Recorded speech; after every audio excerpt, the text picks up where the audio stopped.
आइए सुनते हैं मैक्सिम गोर्की की लिखी कहानी पतझड़ की वो रात। बिल्कुल नया शहर, जान न पहचान, न खाने के लिए जेब में पैसा और न रात बिताने के लिए 3.5 हाथ जगह ही। पतझड़ के मौसम में ऐसी थी एक दिन मेरी हालत। जिन जिन कपड़ों के बगैर काम चल सकता था सो मैंने सब एक एक करके पहले 3-4 दिन में बेच डाले और फिर शहर के उस भाग की ओर चला जहां जहाज़ों के खड़े होने का अड्डा था। इस स्थान का नाम था ईस्ते। जहाज़ों के चलने के लिए अनुकूल मौसम में ईस्ते मजदूरों के कठोर जीवन के कोलाहल से जैसे उफनता रहता है, परंतु वो अब सुनसान और वीरान था, क्योंकि अक्टूबर का महीना समाप्त हो चला था। गीली रेतीली भूमि पर मेरे पैर मुझे किसी तरह घसीटे ही लिए चले जा रहे थे और उसे कुरेद कुरेद कर कैसे भी खाने के टुकड़े की तलाश में लगे थे, और मैं भर पेट भोजन पा जाने की आशा में सूने मकानों और गोदामों की खाक छान रहा था। आज की सभ्य दुनिया में हमारे पेट की भूख की अपेक्षा दिमाग की भूख आसानी से मिट जाती है। आप सड़कों पर चक्कर काटते हैं, बड़ी बड़ी आलीशान इमारतें देखते हैं जो बाहर से तो खूबसूरत हैं ही और अंदर से भी होंगी ही। उन्हें देखकर आपके दिल में भवन निर्माण कला, सफाई तथा आरोग्य और अक्लमंदी से भरे हुए अनेक विषयों पर बड़े बड़े ख्यालात उठते हैं। निहायत सफाई और सलीके से पहने ओढ़े शरीफ लोग आपको राह चलते दिखाई देते हैं, जो बड़ी होशियारी से आपकी अपनी असली बुरी हालत को देखकर भी नहीं देखते और शाइस्ता तौर से आपसे नज़र बचाकर चल देते हैं। खैर, जो कुछ भी हो, लेकिन भूखे आदमी का दिमाग पेट भरे आदमी के दिमाग से कहीं ज़्यादा दुरुस्त और ताकतवर होता है, और ऐसी हालत में भी आप नंगे भूखों के हक में कुछ काम की ज़रूरी बातें सोच शाम बढ़ती चली आ रही थी। और पानी तो बरस ही रहा था। उत्तरी हवा तेज़ी से चल रही थी। खाली दुकानों और डुटियल झोंपड़ों में से वो सनसना कर निकल जाती और सराय की पुती हुई खिड़कियों से जा टकराती। रेतीले तट पर शोर करके छपछपाती हुई तरंगें उत्तरी हवा के इस भयानक झोंके के कोड़े की मार खाकर जैसे बिलबिलाकर फेन उगलने लगती। उन तरंगों के ऊंचे उठे हुए सफ़ेद हिस्से एक दूसरे के पीछे भागते हुए धुंध की तरफ चले जा रहे थे और आपस में भिड़ भिड़ जाते थे। मालूम होता था कि कहीं नदी को सर्दी आने का पता लग गया था, और इस डर से कि बर्फ़ की सर्द और क्रूर बेड़ियां यहीं आज की रात में उसे बांध न लें, वो बेतहाशा भागी चली जा रही थी। आसमान अंधेरा था, बादल जम गए थे, धड़ाधड़ बरसने वाले पानी की एक बूंद भी नहीं दिखाई देती थी। एक उल्टी हुई डोंगी जो अंधड़ द्वारा खूब झकझोरे गए बेंत की जड़ से बंधी हुई थी, मेरे चारों तरफ फैली हुई प्रकृति की इस मौत की सी भयानकता को और भी बढ़ा रही थी। ये उल्टी हुई डोंगी और झकझोरे गए पेड़, सारा का सारा दृश्य वीरान और सुनसान था, मौत की तरह मरा हुआ और डरावना, और आसमान के आंसू रोके न रुकते थे। सब कुछ उजाड़ और म्लान, निर्जीव। केवल मैं ही जीता था, लेकिन मेरे लिए भी सर्दी मौत बनकर निगलने के लिए खड़ी थी। तब मैं 18 बरस का था। कितनी प्यारी अवस्था होती है ये। और उस ठंडी और गीली रेत पर मैं चलता ही चला गया। कपकपी लेकर मेरे दांत बज रहे थे, जैसे भूख और ठिठुरन का स्वागत कर रहे हों। मैं कुछ खाने की तलाश में बड़ी सतर्कता के साथ एक खाली पेटी को खखोड़ रहा था कि यकायक उसके पीछे मुझे पानी से तरबतर एक औरत अपने झुकते हुए कंधों को मजबूती और मोह से पकड़े हुए ज़मीन से चिपटती दिखाई पड़ी। मैं जाकर उसके पीछे खड़ा हो गया और देखने लगा कि वो कर क्या रही है। उन पेटियों के नीचे रेती में वो अपने हाथों से ही गड्ढा खोद रही थी। मैं उसके और नज़दीक सरक आया और बोला, ये क्या कर रही हो? वो चीख पड़ी और हड़बड़ा कर खड़ी हो गई। भय से फटी हुई अपनी बड़ी बड़ी भूरी आंखों से वो मुझे देख रही थी, और मैं अपने सम्मुख देख रहा था एक समवयस्क सुंदर लड़की, किंतु उसके मुख पर 3 नीले दाग थे। जिन्होंने दुर्भाग्यवश उसके सौंदर्य को कम कर दिया था। यद्यपि वो बड़े अच्छे ढंग के साथ पड़े थे। 2 छोटे दाग उसकी दोनों आंखों के नीचे थे और ज़रा बड़ा तीसरा दाग बिंदी की जगह माथे पर था।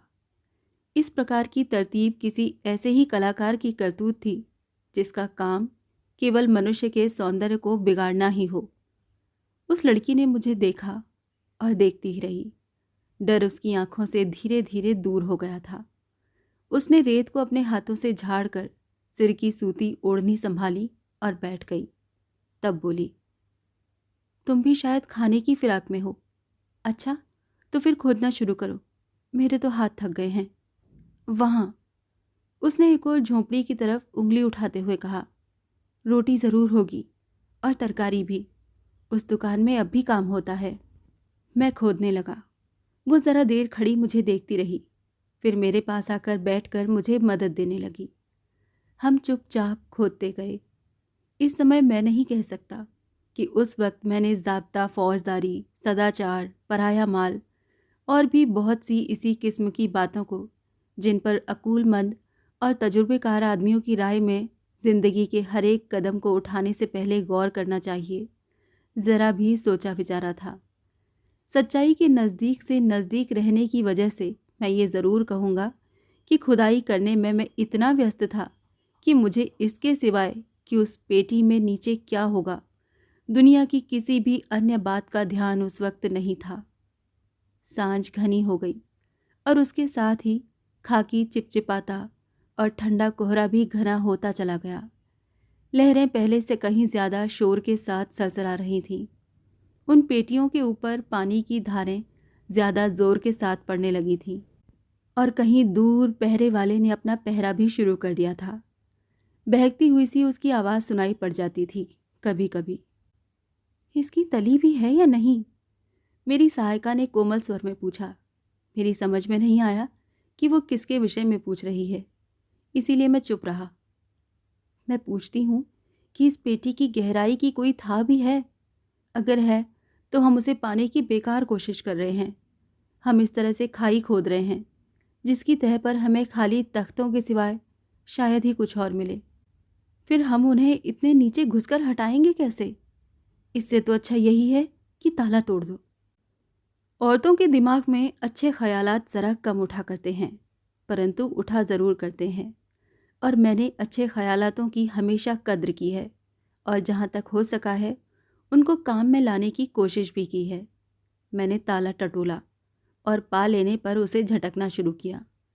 ज़रा देर में ही वो खुलकर चोट खाए सांप की तरह बिलबिलाता हुआ एक तरफ जा पड़ा। पेटी का चौखुंटा ढक्कन खुल गया।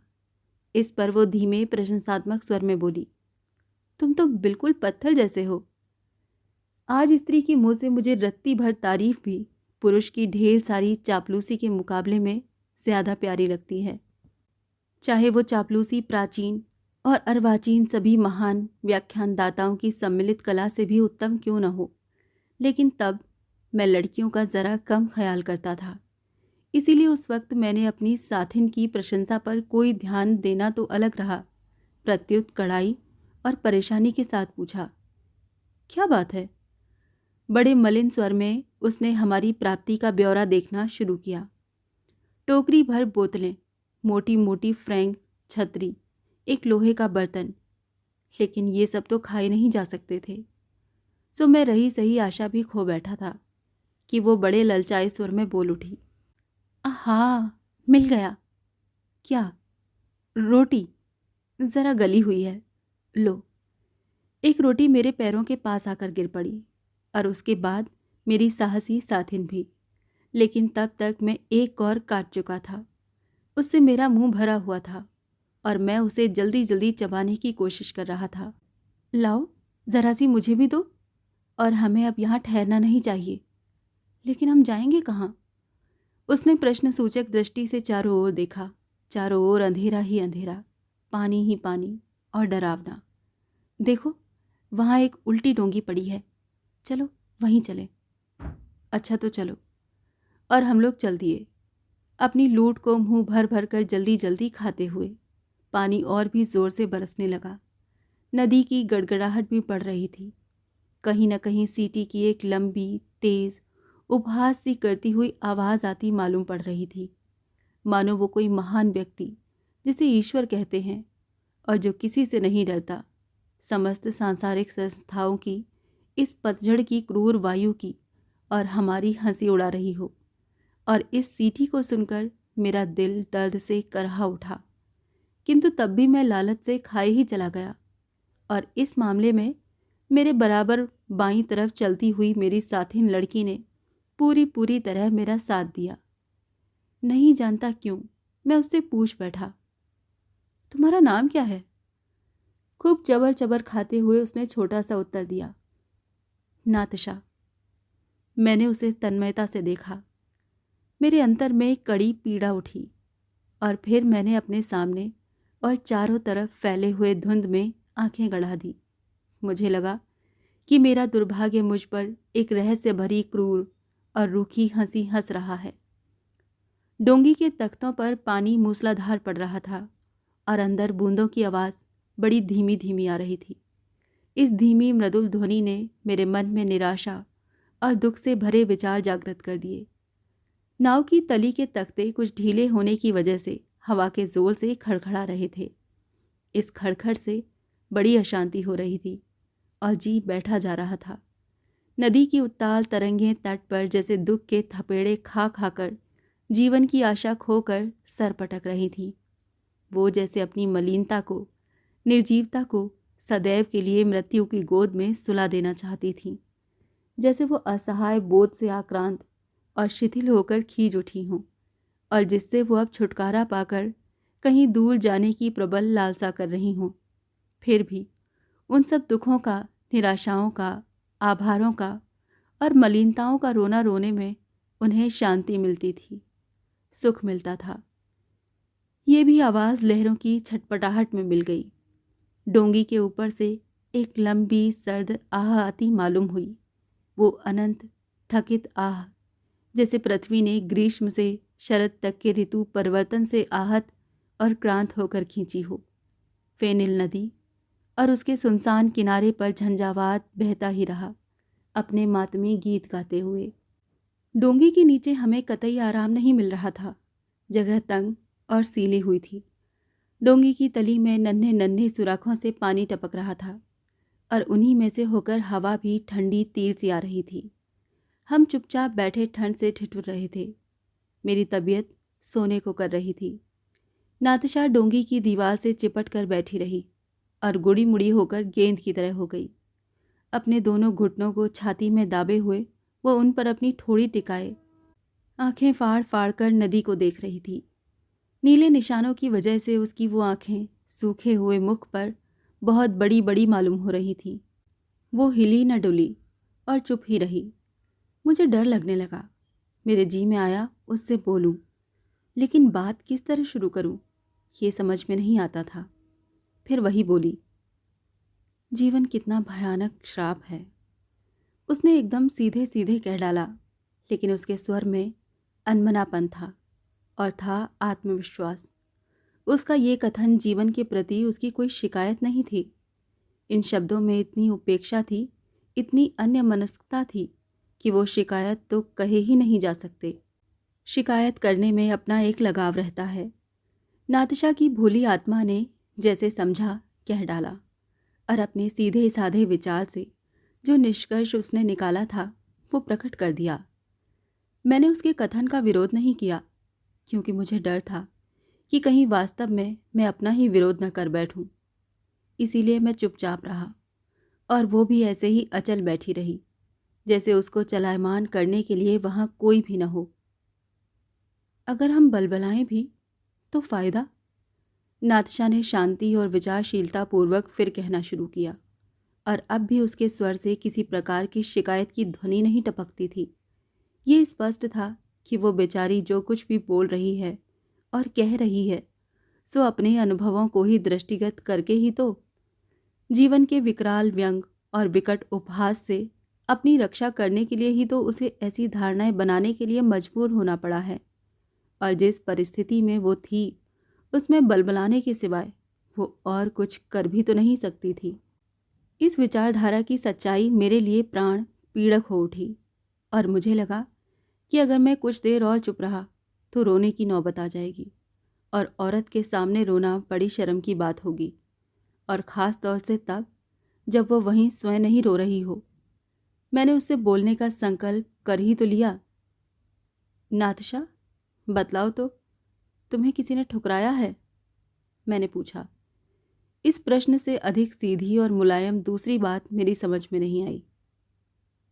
ये सब पाशका ने किया है, उसने मेरी सी आवाज़ में कहा। पाशका कौन?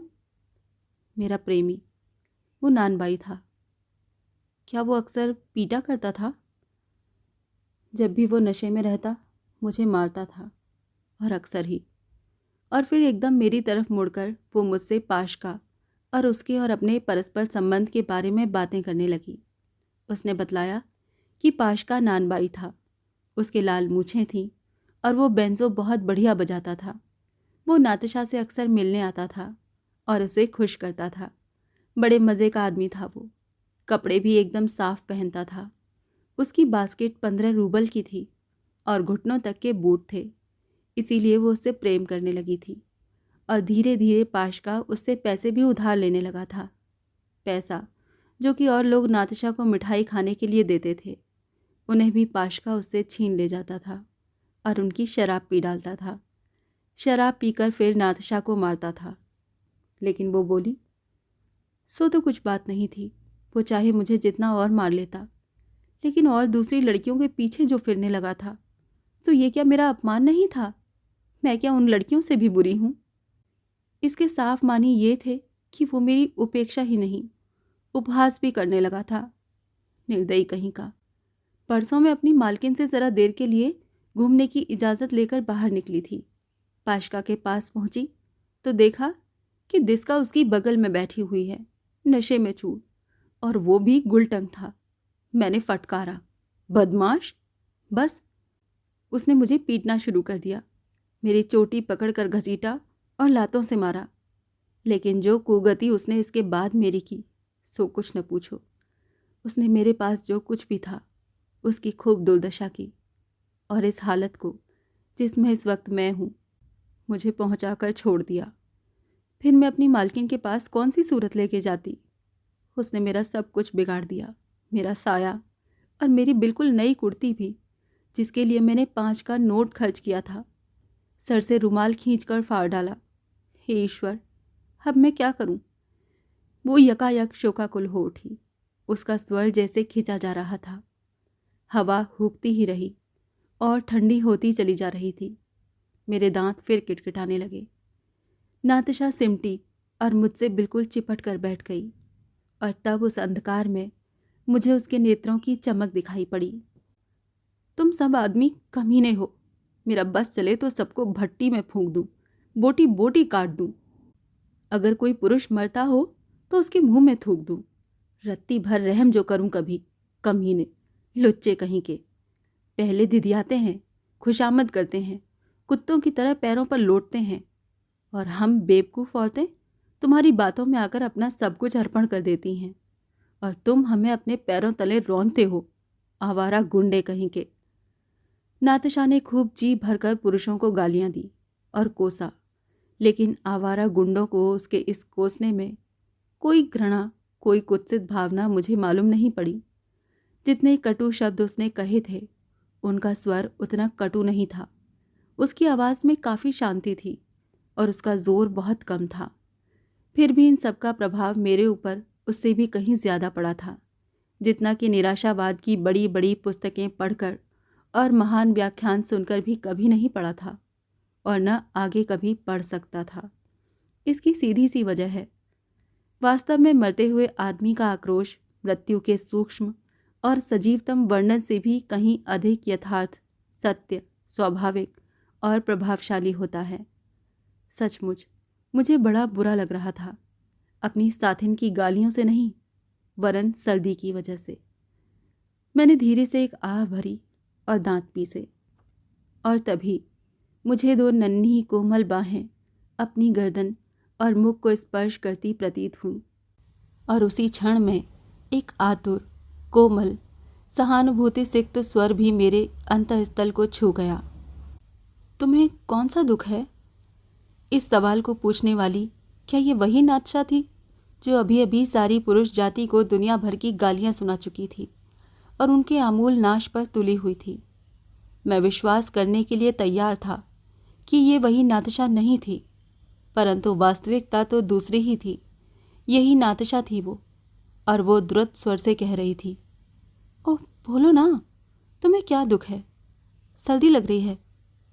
ठंड खा गए हो क्या? गुमसुम चुपचाप बुत बने बैठे हो, बोलते क्यों नहीं? मुझसे पहले ही क्यों नहीं कह दिया कि सर्दी लग गई है? अच्छा आओ, यहीं लेट जाओ, पैर फैला लो। हाँ ठीक है, कहो अब कैसा लग रहा है? ओह, अपने हाथ मेरी कमर में तो डालो, और कसकर। कितना अच्छा लगता है ना? खूब गर्म हो जाओगे अभी, फिर रात भर मज़े से सोना। रात बहुत जल्दी बीत जाएगी, देखना। अरे क्या तुम भी पीते हो? घर से निकाल दिए गए हो क्या? ओहो, तो क्या हुआ? और उसने मेरे साथ पूरी सहूलियत बरती, मुझे बड़ा सुख दिया और फिर ढांढस भी बंधाया। कल्पना कीजिए, इस एकाकी घटना में कितना क्रूर व्यंग भरा था। एक मैं था जो इस समय मानवता के भाग्य पर सोच विचार कर रहा था, समाज के ढांचे और राजनीतिक आंदोलनों के पुनर्निर्माण का इरादा कर रहा था। महान दानवी विद्वता से पूर्ण पुस्तकों के उस अथाह गंभीर ज्ञान का जिसे उनके लेखक भी नहीं समझते थे, इसी समय पर्यालोचन कर रहा था और अपनी समस्त शक्ति लगाकर अपने को एक जानदार सक्रिय सामाजिक शक्ति बनाने की कोशिश कर रहा था। मुझे यहाँ तक लगने लगा था जैसे मैंने कुछ कुछ सफलता भी अपने उद्देश्य में प्राप्त कर ली थी। जो भी हो, इस समय जो कुछ भी मैं अपने विषय में सोच रहा था, उसने मुझे विश्वास दिलाया है कि मुझे संसार में जीवित रहने का पूरा हक है और मैं संसार के इतिहास में महत्वपूर्ण भाग लेने के सर्वथा योग्य हूँ। और इन क्षणों में एक नारी मुझे जीवन प्रदान कर रही थी। वो नारी जो अभागिन थी, अबला थी, सताई हुई थी, और जिसका जीवन में न कोई मूल्य था और न कोई हस्ती, जिसकी मैंने कोई सहायता नहीं की थी और जिसने उल्टी मेरी ही सहायता की। और यदि सहायता करने की भावना भी मेरे दिल में उठी होती तो मैं नहीं समझ पाता कि सहायता करता तो किस तरह। और मैं ये सोचने के लिए प्रस्तुत था कि ये सब यथार्थ एक स्वप्न है, भयानक स्वप्न, कष्टकर स्वप्न। उफ, लेकिन ये सोचना असंभव था क्योंकि ठंडी ठंडी बूंदें मेरे ऊपर टपक रही थीं और नातशा मुझसे सटी हुई थी। उसके गरम गरम मादक निश्वास मेरे मुख को सहला रहे थे। यद्यपि उनमें मदिरा की गंध आ रही थी, फिर भी मुझे बड़ा प्यारा प्यारा लग रहा था। बाहर हवा हूक रही थी और झुंझला रही थी। डोंगी पर पानी भी पड़ रहा था। नदी की लहरें तट से सिर धुन रही थीं और हम लोग संपूर्ण आलिंगन में आबद्ध प्रेम में एक हुए जा रहे थे, फिर भी सर्दी से कांप रहे थे। मुझे विश्वास है कि किसी ने भी इससे अधिक कष्टकर और भयंकर स्वप्न भी नहीं देखा होगा। और नातशा बराबर बात करती रही, इधर उधर की, न जाने कहाँ कहाँ की, लेकिन उसके स्वर में सहानुभूति थी और वो चीज़ थी जो केवल नारी ही दे सकती है।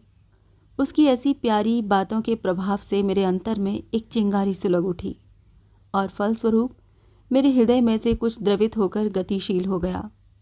ओलों की तरह आंसू मेरी आंखों से बह चले और उस प्रभाव में मैंने बहुत कुछ बुराइयां, दुर्गुण, दुख और गंदगी जो रात मेरे हृदय को दूषित किए हुए थे, बह गए, धुल गए। नातशा मुझे सुख जो दे रही थी। अच्छा अच्छा, बहुत हो गया, मान जाओ, मन भारी करने की कोई बात नहीं है। ईश्वर तुम्हें और भी सुअवसर देगा। अपने को संभाल कर फिर अपना ठीक ठिकाना कर सकोगे, फिर सब ठीक हो जाएगा, सब ठीक।